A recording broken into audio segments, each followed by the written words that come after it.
Hello दोस्तों, स्वागत है आपका आई टू स्टडी टीम पर। दोस्तों, आपके मॉडल पेपर आ चुके हैं। क्लास 10th और 12th के एमपी बोर्ड ने जारी कर दिए हैं। हम पहले प्रश्न बैंक कर चुके हैं क्लास 10th और 12th की ऑल सब्जेक्ट की। अगर आपने नहीं देखी होंगी तो हमारे चैनल पर आपको प्लेलिस्ट में मिल जाएंगी। चलिए दोस्तों, आज पढ़ेंगे हम हिंदी का मॉडल पेपर। इसका हम करेंगे सॉल्यूशन, आज ओटी करेंगे। इसके दो पार्ट में वीडियो डालेंगे, एक बहुत लंबी हो जाएगी। पहले अपन इस वीडियो में ओटी करेंगे और फिर अगली वीडियो में अपन पूरा सॉल्यूशन करेंगे। हम मैथ का भी करवा चुके हैं, क्लास 10th का मॉडल पेपर का ओटी कर लिए हैं। उसका सेकंड पार्ट भी आज या कल में आ जाएगा, आप जाकर देख लीजिएगा।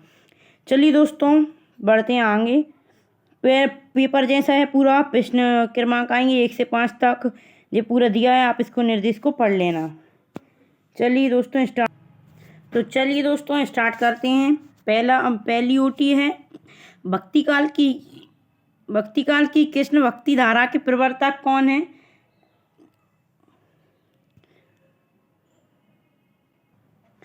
तो इसका हो जाएगा सेकंड वाला क्वेश्चन, हो जाएगा इसका सेकंड वाला, महाप्रभु बल्लवाचार्य जी। चलिए आगे का पढ़ते हैं। सेकंड है निबंध के तत्व। वैसे दोस्तों इसमें शायद सेकंड वाला हो सकता है, आपको अगर पता हो तो आप बता देना। मुझे लग रहा है 3 होते हैं, भूमिका, विषय वस्तु, उपसंहार। अगर इसका मतलब क्लियर नहीं है, अगर आपको इसका आंसर पता हो तो आप कमेंट बॉक्स में बताइएगा। चलिए आगे बढ़ते हैं। हिंदी का पहला आंचलिक उपन्यास माना जाता है, इसका होगा पहला होगा, इसका फर्स्ट हो जाएगा।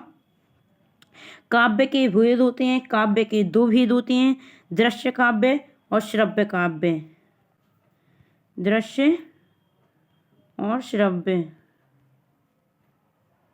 चलिए दोस्तों आगे बढ़ते हैं। रस के 4 अंग होते हैं, स्थायी भाव, विभाव, अनुभाव, संचारी भाव। आगे बढ़ते हैं। समास के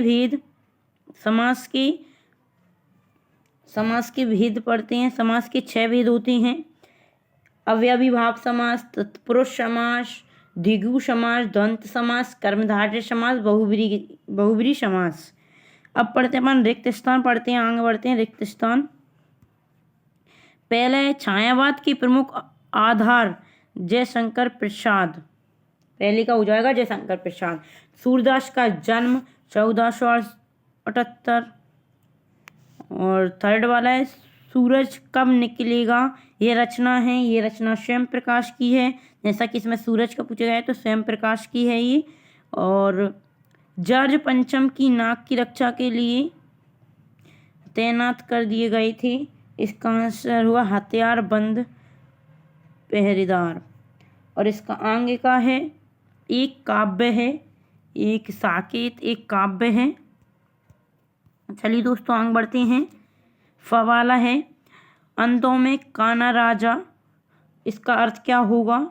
मूर्खों में अल्प ज्ञान, मतलब अंधों में ऐसे और अंधों में एक आंख वाला राजा है, ऐसे ही मूर्खों में अल्प थोड़ा बहुत ज्ञान होगा, वो भी ज्ञानी बनता है। चलिए दोस्तों आगे बढ़ते हैं। यह वाला करते हैं। हड्डी पसली एक करना, मतलब अधिक मारना। आगे बढ़ते हैं। सही जोड़ी करेंगे। फर्स्ट का हो जाएगा आकाशदीप आंधी। 1 मिनट। चलिए दोस्तों, तो पहले वाले का हो जाएगा घा वाला, कहानी संग्रह वाला पहले का। दूसरे का हो जाएगा जा वाला, इसका हो जाएगा जा वाला। और तीसरे का हो जाएगा जी का, और चौथे का हो जाएगा खा। मैं क्यों लिखता हूँ, आज्ञा जी ने लिखा है। और जी कोटी कुलिस वाला ये हो जाएगा छ, उपन्यास है जी। और आगे का क्रिया की विशेषता बताने वाले शब्द ये हो जाएगा क्रिया विशेषण। चलिए दोस्तों आगे बढ़ते हैं। एक शब्द में उत्तर, इसमें हो जाएगा नई कविता का प्रारंभ 1954 से हुआ था। नई कविता का प्रारंभ हिंदी का प्रथम उपन्यास किसे माना गया? परीक्षा गुरु को माना गया है।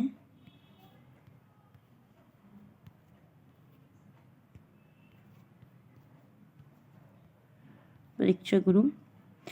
अंग पढ़ते हैं पाठ छाया मत छूना, गिरजा कुमार माथुर हैं इसके वो राइटर, सॉरी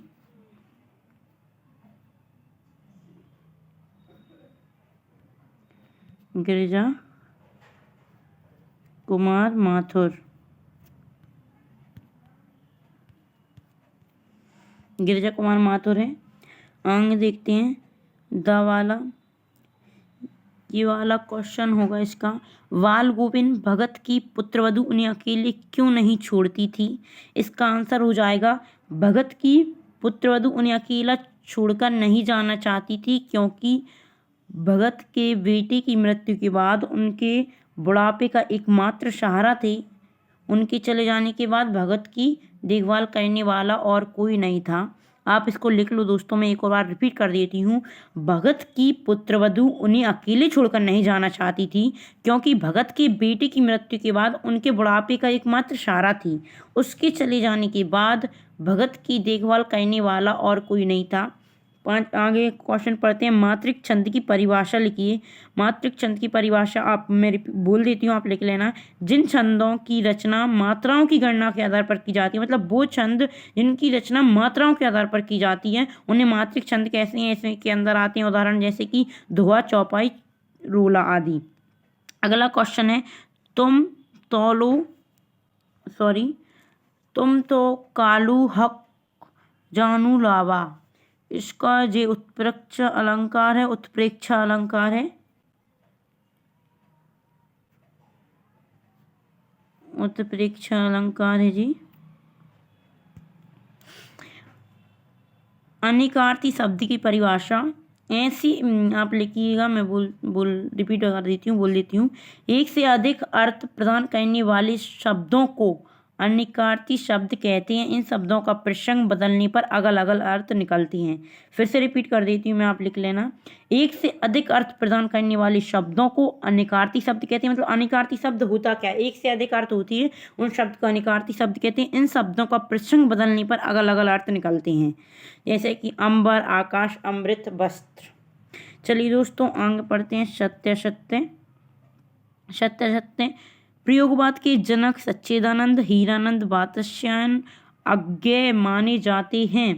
बिल्कुल इनका पूरा नाम है जी, इन ऊटी में पूछ लेते हैं, आप इस नाम को याद कर लेना। ये नाम आप इस नाम को ऊटी में पूछ लेते हैं, अज्ञेय जी का पूरा नाम क्या है, तो ये ऊटी हुई सही। दूसरा, नाटक विधा में अभिनय तत्व को सम्मिलित किया गया है, ये हो जाएगा आपका गलत दूसरा वाला। हिरोशिमा की घटना विज्ञान का भयात्म दुरुपयोग नहीं है, ये बिल्कुल सही हो जाएगा।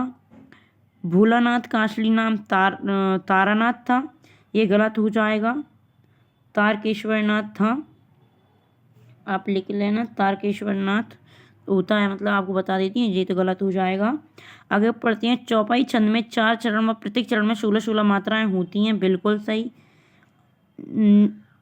अगला पढ़ते हैं। निपात शब्दों का प्रयोग वाक्यों को अलग करने के लिए किया जाता है, ये गलत हो जाएगा। निपात शब्दों का प्रयोग वाक्यों को अलग करने के लिए नहीं किया जाता, पूरे वाक्य को अर्थ देने के लिए किया जाता, मतलब पूरे वाक्य का अर्थ देने के लिए। चलिए दोस्तों आगे बढ़ते हैं। आगे क्या, अब हमारे क्वेश्चन आंसर आ गए, हम इसको दूसरे पार्ट में करेंगे। आज हमने हिंदी के मॉडल पेपर की पूरी ओटी कर ली है। मैं गणित के मॉडल पेपर क्लास 10th का हम ओटी सॉल्यूशन करवा चुके हैं, उसके क्वेश्चन आंसर भी करवा देंगे हम। अगर दोस्तों आपको यह वीडियो अच्छी लगी हो तो हमारे चैनल को लाइक करें, शेयर करें और हमारे चैनल को सब्सक्राइब करें। अपने दोस्तों के साथ वीडियो शेयर करें ताकि इस वीडियो का लाभ उन्हें भी हो सके। धन्यवाद।